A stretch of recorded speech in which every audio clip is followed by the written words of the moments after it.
Hey guys, welcome to another episode of the Zeelicious cooking series. Now this is still the Nigerian local soup series edition, and I'm about to show you how to make one mouth-watering Nigerian local soup that you definitely love to learn how to make.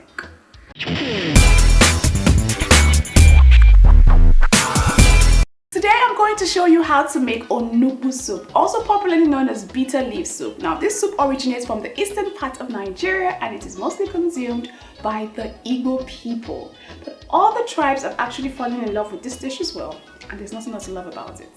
Let me introduce you to the ingredients. For this recipe you'd need 8 pieces of cocoyam, 10 pieces of beef, 5 pieces of tripe, also known as shaki, 5 pieces of cow skin, also known as pomo, 1 cup of shredded dry fish, 1 cup of shredded stock fish, half cup of dry smoked prawns, 2 wraps of ogiri made from fermented oil seeds, 2 cooking spoons of palm oil, 1 tablespoon of ground crayfish, 2 seasoning cubes, 3 pieces of red scotch bonnet peppers, 2 pieces of yellow scotch bonnet peppers, and some salt to taste. Now over here on my gas cooker, I already have my meat boiling, and I just seasoned with some onions, a little bit of pepper, salt, and seasoning cubes, and that's all. And it's been cooking. It's totally and perfectly cooked now. Now the stock is going to form the base of this soup, but the stock is not enough for me, so I'm going to go ahead and add just 1 cup of water just to increase the base for me. And then next up, I'll just go ahead and chop some fresh peppers. I always like to cook my local soups with fresh peppers, the red ones and the yellow ones as well. These ones, oh my gosh, they add tons and tons of flavor to your soup. So you should try to inculcate this whenever you're making a local soup. So I'm just going to give this a rough chop.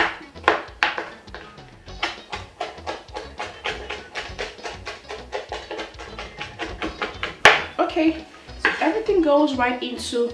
Now if you are too scared to actually chop this with your hands, you can actually just roughly chop it with your food processor or your blender.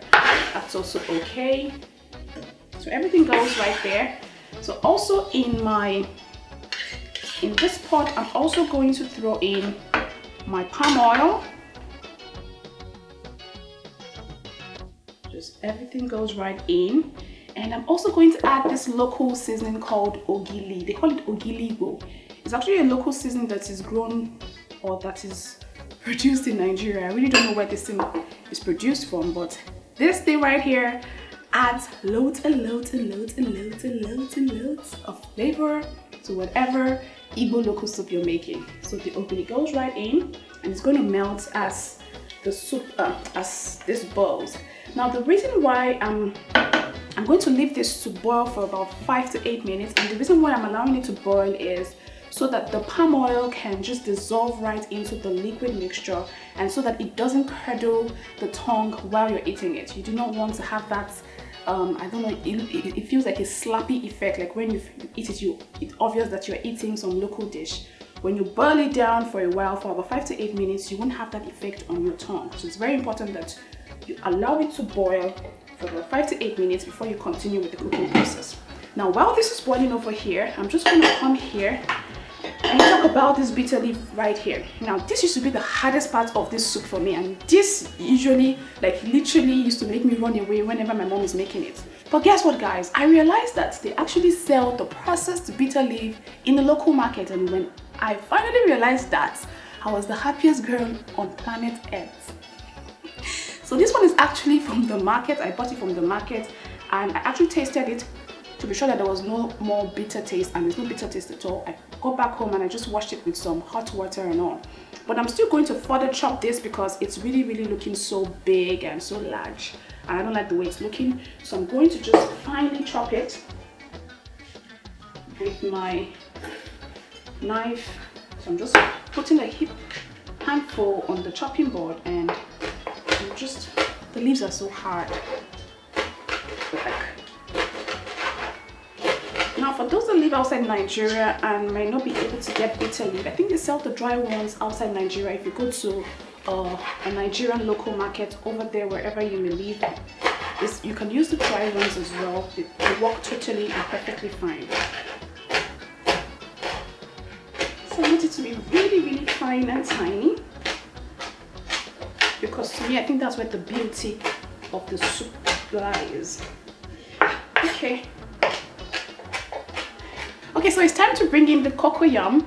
What I did was just, I boiled my some cocoyam in with some water till it was really soft. I took out the skin and I placed it in a food processor and allowed the food processor to do its work. If you don't have a food processor, you can also use a blender. Just add a little bit of water until the paste is formed.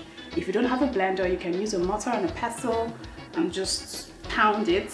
Now, if you don't have a mortar and a pestle, they have the powdered cocoyams that you can just form into a paste where you add a little bit of water. Is sold in the market, so whichever method you like is up to you. This is the fresh cocoyam and I always like it really fresh. So I'm going to go, Lord, oh Lord, I like the way it's boiling. And look at how the palm oil has mixed up with the liquid content in my pot. That's exactly what she wants. So I'm just going to go ahead and throw in the cocoyam now. The cocoyam will act as a thickener for this soup. And I'm just going to add it gently, depending on how thick you want the soup to be. You can add more cocoyam or less cocoyam. It's all up to you. But if you add your cocoyam and you realize that the liquid is so thick, you can add more water or more stock just to dilute it a bit. So I'm just going to do this in bits. I'm almost done.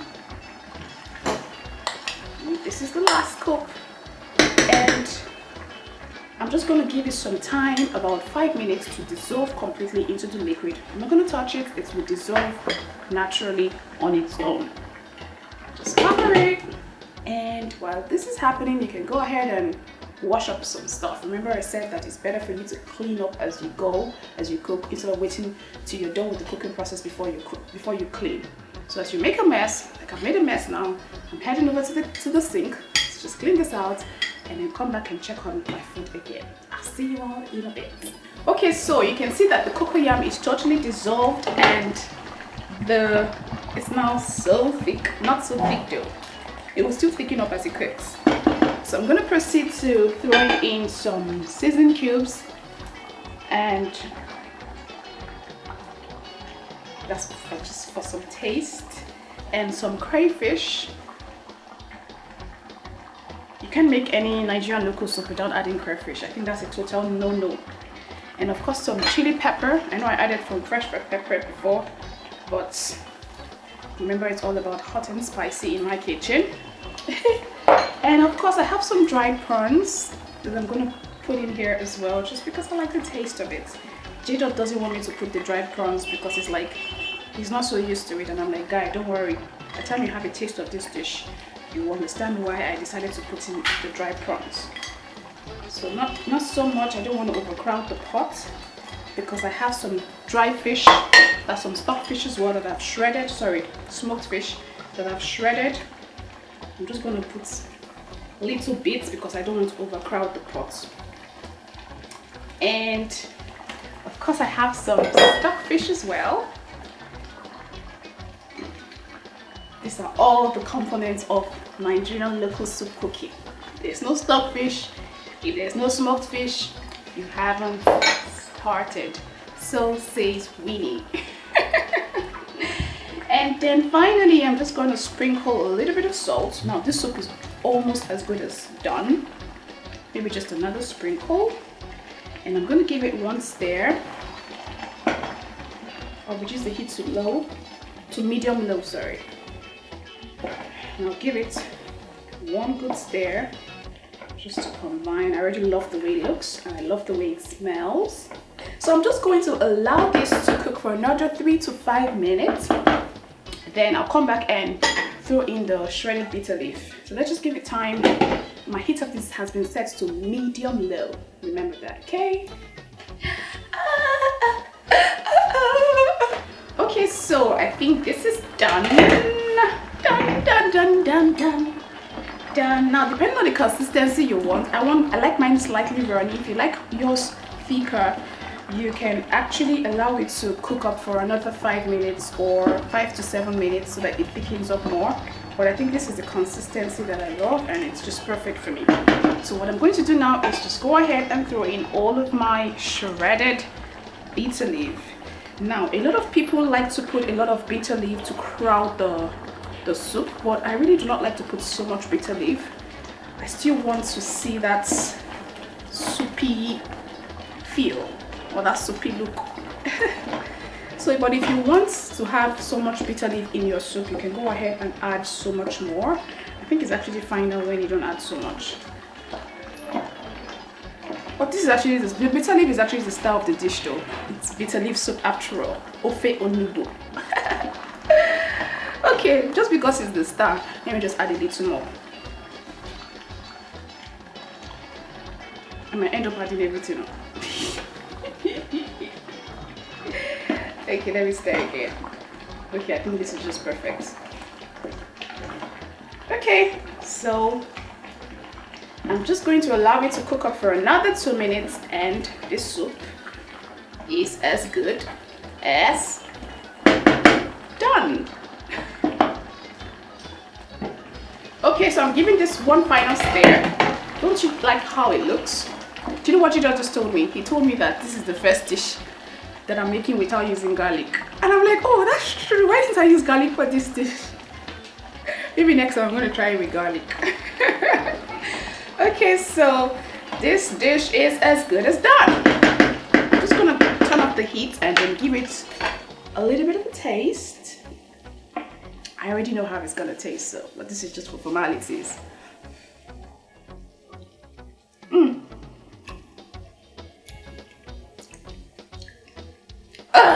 I wish I had some Eva right now. I'm going to go down this in a bit. You want to join me? Go and make it by yourself in your house for your family and your friends. They will definitely love it. And if you're ever going to make it, please send me your pictures on Instagram, Twitter, and Facebook. I'm there as Zeelicious Foods. I always like to see your creations. And if you have not subscribed yet, what are you waiting for? Go ahead and hit the subscribe button down below so that you can get instant notification whenever I upload a new video. I'll see you guys again next time with another beautiful recipe. Until then, remember to spread only love and not hate, and be very kind to one another, okay? Bye.